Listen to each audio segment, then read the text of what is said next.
trimmed down I've seen her, because before we saw her, she had a very different body shape in the previous year. Sure. Did you catch the Bob Backlund section No, in the no. crowd? There was like they shot it into the audience, and there was like all these people with Bob Backlund attires on. I'm not sure what that was about. If there's something going to be coming up here, but yeah, that was interesting. And this looks like it's going to be now because I completely missed the playoff, but this is against Val Venus. I'm taking it because I just had a replay of Yeah, Val. I just saw that. And he hit him with was that a nightstick? I Yeah, that's what guess. I'm thinking. Yeah. So this was Latino Heat. This was Mamacita. This was the China stuff. That actually quite a lot of fond memories from this. I kind of liked them as a duo.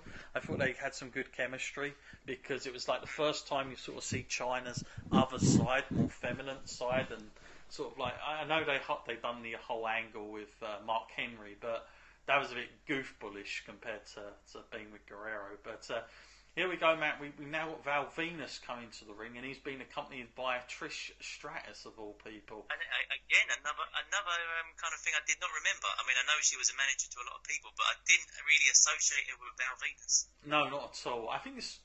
I mean, here's the thing. Back then, they did used to mess about with the women, like who they were valeting a lot of the times. And I think if there was ever a wrestler that wasn't sort of doing so well, they would just kind of pair them up just for the sake of it. And I think with Val Venus, it would have probably they would have probably tied some angle in with his character, really. But I think for Val Venus, this was a time I don't remember enjoying Val Venus as much.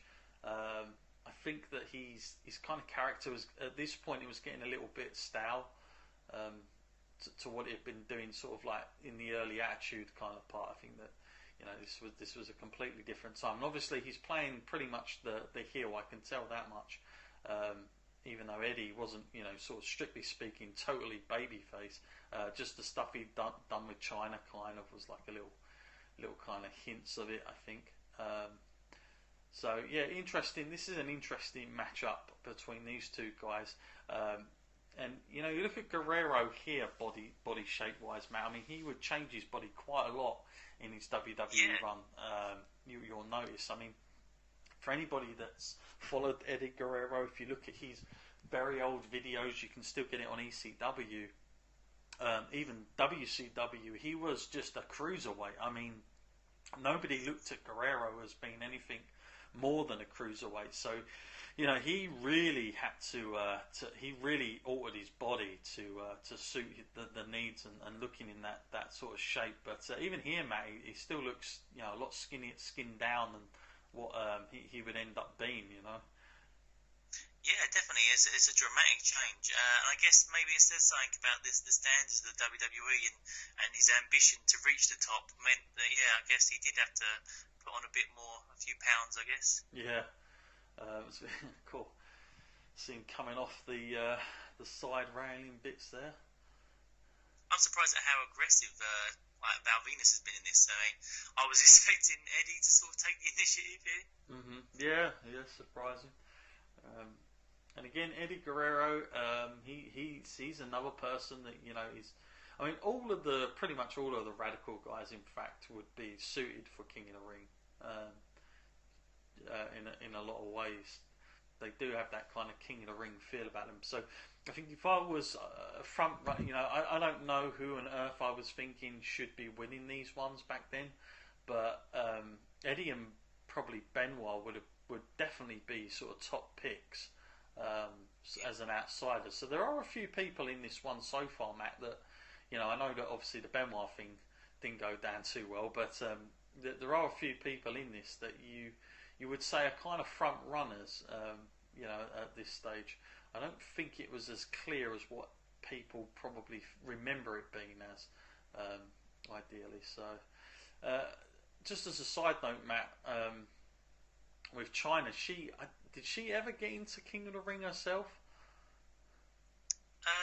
I don't actually remember her participating. I mean, I could be completely wrong there, but I don't, off the top of my head, have a memory of her actually being a participant.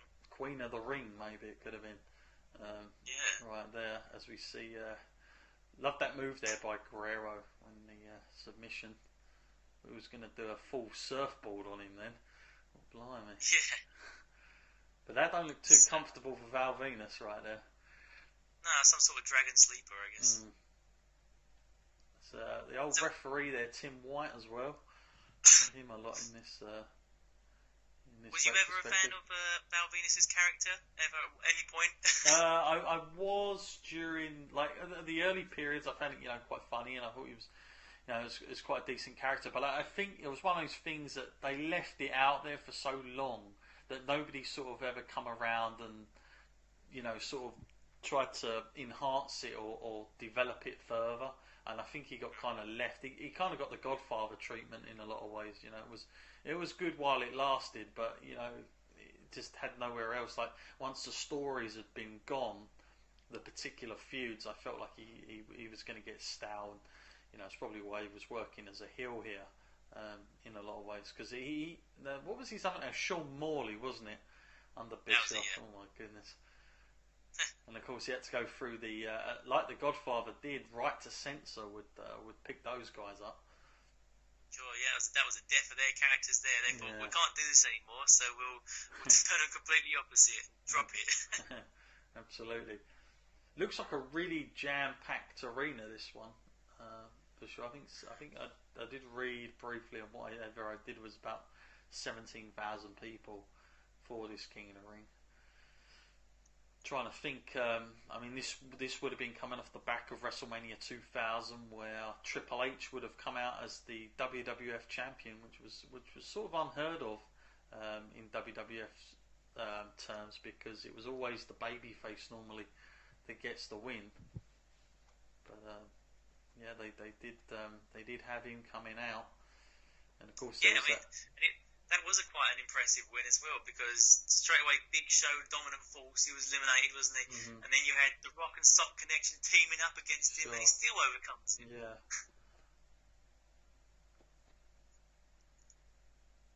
So far, I would say this match has been pretty good. It's been better than what I thought it would be. I think the standard's been pretty decent. I'm trying to think back to 99 and 98. I know that 99 got quite a lot of criticism behind it so far, but this has been pretty decent. Looks like there's been more thought gone into these matches thus far. But again, I think with when you got guys like Benoit and Guerrero in the ring, you such good craftsmanship between the both of them. There's such good wrestlers. I mean, WWE really, Matt, got a huge coup when they signed Benoit and Guerrero in particular, along with Jericho and Dean Malenko. I mean, they must have been like, thank you very much. Guys that never went over in WCW, and now you get to kind of mould them towards the top. They must have been like, rubbing their hands together. Yeah, I mean, it was probably at that time, or it was one of the best bundles of talent that come over in one huge group. Usually you get one or two here and there, but you don't usually get like about 5 or 6 in one go. Yeah, I mean, whoever WWF were getting, they were always guys that hadn't really made it in WCW, like Big Show, and WWF were just so much better at making stars back then, which is ironic, really, compared to where we are today. But they were very good at it there back then. They did have a direction for these guys back then, and it didn't come early, but it certainly did eventually come for these guys. You could tell they wanted to work hard, and they got their rewards in the end. Really good match, I have to say. Really nice pacing to it. There's quite a lot of guys. I don't know if you can see it on the front there, Matt. They're all in the Bob Backlund section. What is going on there? There's like a lot of people wearing it. As we see China now. Oh, yeah, getting physical. Yeah. I think it's pretty similar to what happened the year before. Yeah. Well, I thought that was going to be it then, but it wasn't.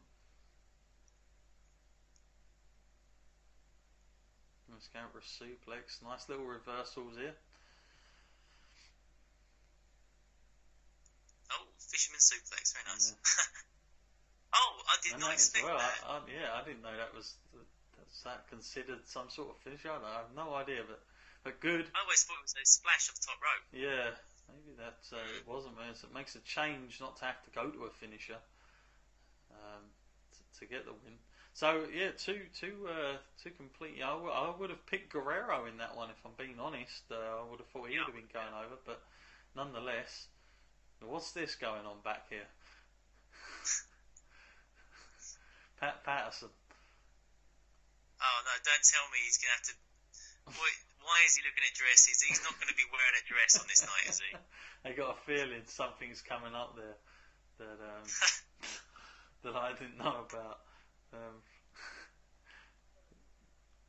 the fact that he's going through all this, I have no idea what he's looking for or why he's looking for it. But I seem to have some sort of memory of him doing this. Just didn't know it was here. No, I no.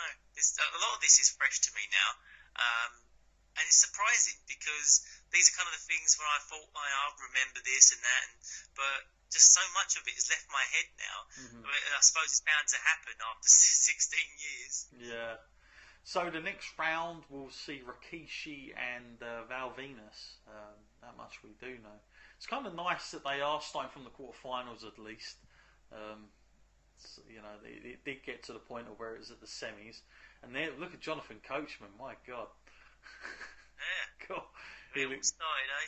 Yeah, where it all started. Now he's on ESPN. He's got a very cushy job on there, by the way, on the Sports Centre. For sure, that's where he wanted to get at. But yeah, really young. And there's Rikishi, who looks very confident that he's going to go on. We're getting a shot from the outside now. Massive banner of Budweiser up there. So I want to get that in the sponsor. Did notice that Subway was sponsoring this one tonight. Now there it is. Just as I said it comes straight up. There you go. It's like I almost done them the favour.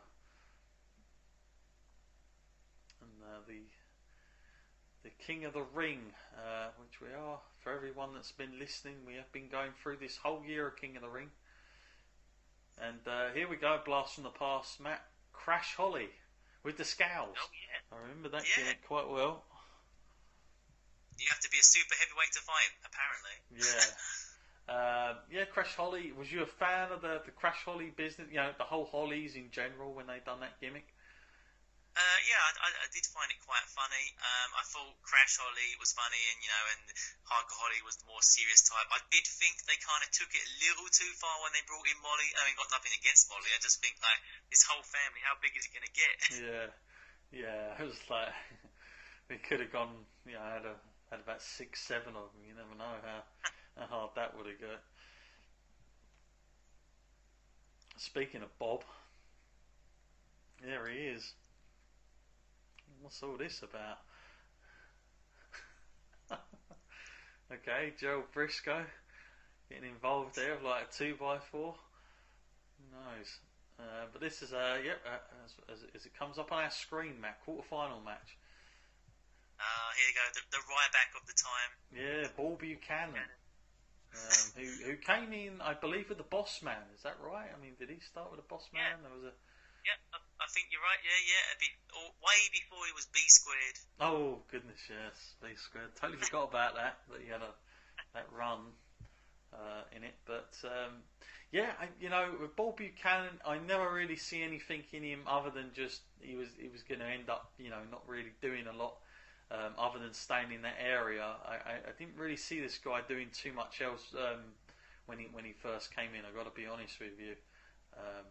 But this is it's another weird sort of variety chuck-up match really that we're getting in this King of the Ring. But I like it, good variety going on. A little crash there. Definitely was. I kind of think he was slightly underrated as a performer. I think the whole kind of comic gimmick, kind of like a lot of people look back at him as nothing more than just that and the hardcore business that he went through when he had it like 24/7. But I think he was a quite good worker actually. From what I remember of him, he always sold very well and knew how to work a good program. So yeah, it wasn't completely terrible. As we see, was you a fan of Bull Buchanan, Matt?